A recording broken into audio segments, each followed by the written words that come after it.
Buenos días, buenas tardes. Es un gusto estar con ustedes para este tema que se me ha asignado para este congreso, pero de todas maneras quiero iniciar agradeciendo y felicitando a la organización de este congreso virtual realizado sobre todo por la Sociedad Ecuatoriana de Medicina Familiar, de la cual orgullosamente soy miembro. El tema que se me asignó, creo yo, es algo complejo en el sentido de que no existe mayor bibliografía. Mayor bibliografía porque más hay bibliografía para el cuidador del paciente crónico, pero hay poca bibliografía en cuanto al paciente, al cuidado del paciente agudo. Ahora mismo estoy complicada con la tecnología, pero ahí vamos, adelante. Eh, es el rol de los familiares o los cuidadores del COVID-19.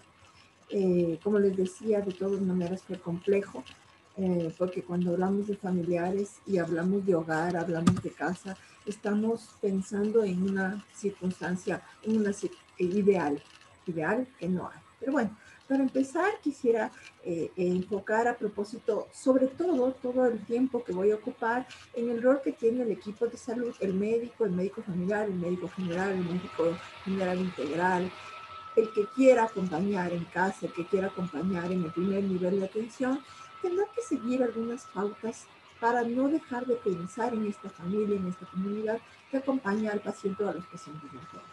Y el papel que tenemos es el papel de educar, acompañar, cuidar. Curar, sabemos ahora mismo que es complejo en general para todas las enfermedades, pero mucho menos para el COVID. Como les decía, la situación cuando miramos la situación de las familias en casa, de la situación de los cuidadores, nos estamos exponiendo, nos estamos mirando a diferentes situaciones complejas. Podemos ver que ahí intenté graficar situaciones de dificultad. Primero en espacio físico, pero también en lo que es cantidad de miembros en casa. Cuando yo leía asignar un cuarto y un dormitorio y un baño para el paciente enfermo, pensaba, y aquellos que no tienen habitaciones, aquellos que viven 8 o 10 personas en una sola habitación, pues entonces tenemos que mirar que cuando hablamos de cuidadores y de familiares, nos vemos enfrentados a diferentes espacios físicos, funcionalidades familiares, dinámicas familiares, dificultades sociales, económicas, ¿no? Entonces hay situaciones ideales y difíciles. Y definitivamente la mayoría de textos y de bibliografía están hablando de situaciones ideales, ¿no? Nos habla, como les decía, de un baño, de una habitación, de servicios básicos, lo cual no tiene la mayoría de población. Y lo que estoy diciendo no solo aplica al Ecuador, aplica a la mayoría de países del mundo. La familia es ese imaginario ideal, pero no siempre es posible tenerla, ¿no? El médico como educador, me enfoqué a hablar del médico, pero el médico que acompaña al familiar y al cuidador. Y creo, y se me vino la primer momento y la idea es que tenemos que educar. Educar en todo lo que es el cuidado de la enfermedad, pero no solo de el cuidado de la salud, para de todas maneras prevenir situaciones. Educar también el equipo de salud para compartir ese conocimiento, porque todo el tiempo, antes incluso o después de que se hayan pasado la enfermedad, deberemos educar y acompañar. Sobre todo, obviamente, educar a ese paciente y a esa familia que está con el problema de salud. No olvidar que nuestro papel es con la comunidad, con la familia, con el paciente. Porque en este momento preciso, esa familia con el paciente enfermo se encuentra con miedo por desconocimiento, pero también por demasiado conocimiento. La salud mental eh, es un punto que no debemos dejar de enfocar, no debemos dejar de cuidar, porque frente a esa incertidumbre deberemos, que tiene el paciente, que tiene la familia, deberemos despejar todas las dudas, abrir sobre todo todos los medios de comunicación que sean posibles. Hay escenarios en el cuidado, ¿no? Porque, y pensamos, insisto, yo me he intentado mirar en situaciones no las más ideales, ¿no? Las más ideales es esa casa casi con aire acondicionado y piscina, pero no es la realidad, no es lo común. tenemos algunos escenarios donde debemos acompañar. Es el hospital, es el centro de salud, es la casa de las comunidades. En nuestro papel de médicos generalistas, deberemos acompañar en casa o en la comunidad, donde sea y se presente esta familia recibiendo, ¿no? Nos enfocaremos entonces en el primero, segundo nivel de atención, pues además, como sabemos todos, es el lugar donde se ha resuelto y se ha observado y han sido atendidos la mayoría del porcentaje de pacientes con COVID-19 a nivel de Ecuador, pero también a nivel del mundo. Claro, con poco eh, propaganda, publicidad, porque los que más han tenido publicidad son la gente que ha estado en terapia intensiva. Pero creo que es donde en la comunidad, en la casa, en la familia, donde debemos y deberemos seguir trabajando. Lo que sí me quedaba claro es cuando analizaba este tema es que definitivamente si tuviéramos una comunidad educada, la consecuencia de tener pacientes o sospechosos de COVID en el servicio haría que nos comuniquemos constantemente a través de teléfono, de teleconferencia, de redes, WhatsApp, en fin. La población tiene que tener asumida la responsabilidad con su salud y con lo que implica no hacerlo, ¿no? Debemos evitar además frente a esa familia, frente a ese cuidador, el hecho de culpabilizar. Culpabilizar ni al paciente, peor a los cuidadores. ¿Qué culpa tienen ellos de tener que salir a vender trapeadores, porque si no, no comen hoy día? ¿Qué culpa tienen ellos de que su padre sea un guardia de seguridad y tenga que ir a su trabajo así tenga a veces COVID inclusive, porque le da miedo perder el trabajo? Entonces, tenemos que analizar las situaciones particulares de cada una de nuestras familias. Y por eso insisto en el hecho de no culpabilizar. Si tendríamos que culpabilizar, y esto es una posición muy personal y política, tendríamos que culpabilizar al Estado, al gobierno en ese momento, pero no a ese paciente, esa persona, porque se ha descuidado su salud, su educación, ¿sí? Pero, como decía, las situaciones son diferentes para cada paciente y cada familia. Definitivamente, y es algo que no debemos olvidar, es decir, vamos, le miramos al paciente, le damos todas las medidas que sea posible, pero nos olvidamos de los cuidadores. Y los cuidadores son fundamentales en todo este proceso de enfermedad. No nos olvidemos cuando damos indicaciones de que ellos también deben estar asumidos en las indicaciones, pero también debemos dejar indicaciones para ellos con ciertas particularidades. Y otra cosa que también miraba es particularidades como, por ejemplo, ¿qué hacemos en la familia cuando tenemos dos adultos mayores y uno de ellos está enfermo? ¿Qué hacemos cuando una madre tiene un hijo discapacitado y esa madre está enferma con COVID? ¿Qué hacemos cuando esa madre de un niño es una madre joven, soltera, sin red de apoyo y ella está con COVID? ¿Hemos pensado en eso? Es decir, seguimos pensando nada más en las situaciones ideales, pero lastimosamente muchas no son ideales.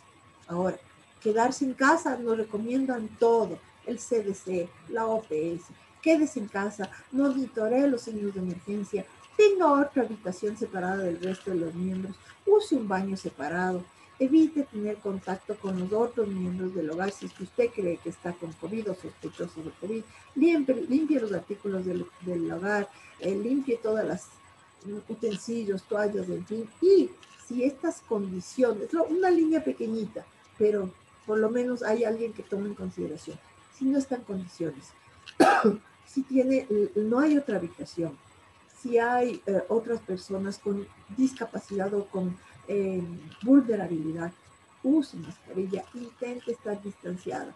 En ese 4x4, en esos 50 metros, intente estar distanciada, use mascarilla y que el otro use mascarilla. Tenemos que tener conciencia, y lo pongo ahí, conciencia del otro, de mirar al otro. No solo lo que nos enseñaron en la facultad de curar, y nos olvidamos de acompañar, de estar pendientes de los otros miembros de la familia que se encuentran angustiados, con ansiedad, con desesperación, con miedo. No olviden de eso, que el cuidador del enfermo agudo, el que tenemos ahora de COVID, está con mucho temor. Acompáñenlo. De todas maneras, insisto en las recomendaciones para todos, ¿no? Permanezca en su hogar, intente mantenerse en su hogar, si es que tiene COVID y además tiene la enfermedad COVID leve, porque puede recuperarse en casa, a veces incluso sin necesidad de mayor atención médica, excepto que necesitara, que usted sienta que hay evidencia de que hay algo que esté empeorando, acérquese al centro de salud. Si no, descanse, tome líquidos, si acaso paracetamol o acetaminofén, y que le haga que se sienta mejor. Podríamos utilizar hoy por hoy redes, pero también sí, de los dos días, ¿no? Que el cuidador te llame a ti, si es cuidador y si es el enfermo, y si no, también nosotros estar en contacto con estas familias. Yo estoy hablando en situaciones absolutamente ideales. Yo soy el médico de familia, que tengo mi comunidad y que tengo mi equipo de salud. Entonces, en esa situación ideal, yo debería mirar y saber quiénes de este barrio, de estas casas, son pacientes vulnerables, son pacientes con dificultades, y entonces a ellos tenerles un cuidado particular. Ese es mi papel como cuidadora también, pero también en mirar cómo están esos cuidadores. Si la familia es capaz de cuidar a ese paciente, a ese hermano, a ese tío, a ese papá, ¿sí? Y obviamente evitar el transporte público. ¿Qué nos dice también la OPS? Lo que sí nos dice que para bajar, ¿qué recomendaciones nos dice la OPS para la familia, para los acompañantes, los cuidadores? Tener algo de conocimiento del COVID, acompañarle al paciente y a la familia a que lea, sobre todo a la familia, que lea sobre el COVID, que use fuentes confiables, ¿sí? Por ejemplo, un sitio que yo recomiendo, porque lo estuve leyendo, es el sitio web de la OPS. Tiene información somera, corta, precisa, sustentada, ¿no? Creo que es importante estar pendiente que si esta familia, ese paciente no tiene cuidador, hacer una red de apoyo a la comunidad, ofrecer ayuda. ¿Sí? Los vecinos, yo creo que puedo sonar muy romántica en este sentido, pero creo que, pero tengo esperanza, no más que creer, tengo esperanza de que sí habemos vecinos, sí habemos comunidad, que podemos colaborar, que miramos al otro, que más allá de una visión antropológica, desde yo me estoy enfocando, una visión mucho más simple de mirar una visión, no sé si cristiana, católica, de todas maneras de amigo, de hermano, para ofrecer ayuda.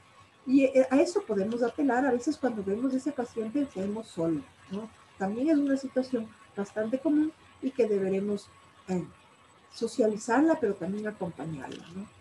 También, ¿cómo cuidar a los cuidadores? Digo yo que creo que este ha sido más el enfoque de mi charla, es ayudando con historias alentadoras. Siempre miramos, ay, el vecino dice que se murió de COVID. Él dice, pues, trabajar con historias alentadoras, con los pacientes y con la familia. Este paciente tuvo COVID y salió, yo tuve COVID y salí. Sí, historias que suban el ánimo, porque lo que tenemos son cuidadores o la familia muy cansada, muy asustada, muy desanimada. Ahora mismo, familias que su salud mental está en el piso porque se sienten muy desvalidos, muy incómodos, muy desprotegidos, y entonces, pese a no tener COVID, incluso se encuentran desvalidos, deprimidos, ansiosos. Entonces, este también sería un propósito de esta conferencia. Debemos dar noticias positivas, incentivar a tener información correcta, ¿no? Y que a mí me parece que es muy clave, es incentivar a la importancia que tiene la familia y los cuidadores, y que sea explícito. ¿Qué es? Yo siempre les digo a mis posgradistas, decirlos en voz alta. ¿Qué suerte tiene su paciente de tenerla a usted cerca? ¿No? Porque a veces ese cuidador está súper desanimado, ve que no mejora, ve que duran 5, 7, 10 días y esto no va para más. Acompañarle diciendo, ánimo, solo porque está usted, está saliendo, si no fuera por usted, creo que es súper importante. Y cuando yo hablo de familia, no necesariamente estoy hablando de familia consanguínea, que quede claro también, ¿no?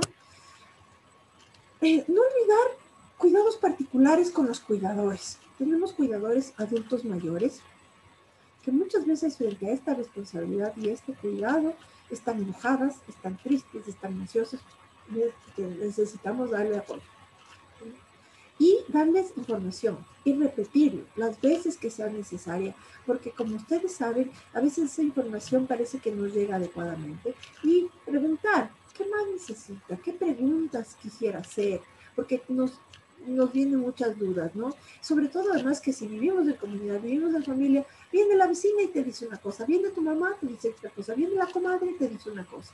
Entonces, estar abierto para informar adecuadamente sobre la enfermedad. Creo que esa es otra cosa súper importante, y como insisto, mi enfoque ha sido cuidemos al cuidador también, ¿sí? A la familia, al que está alrededor del paciente con COVID. Eh, Se debería crear redes de familias o dentro de la comunidad saber, podría ser una alternativa, saber quién tiene COVID para no necesariamente rechazarla, sino más bien incluirla en nuestro cuidado, ¿sí? En el cuidado, porque siempre va a haber gente que puede ayudar.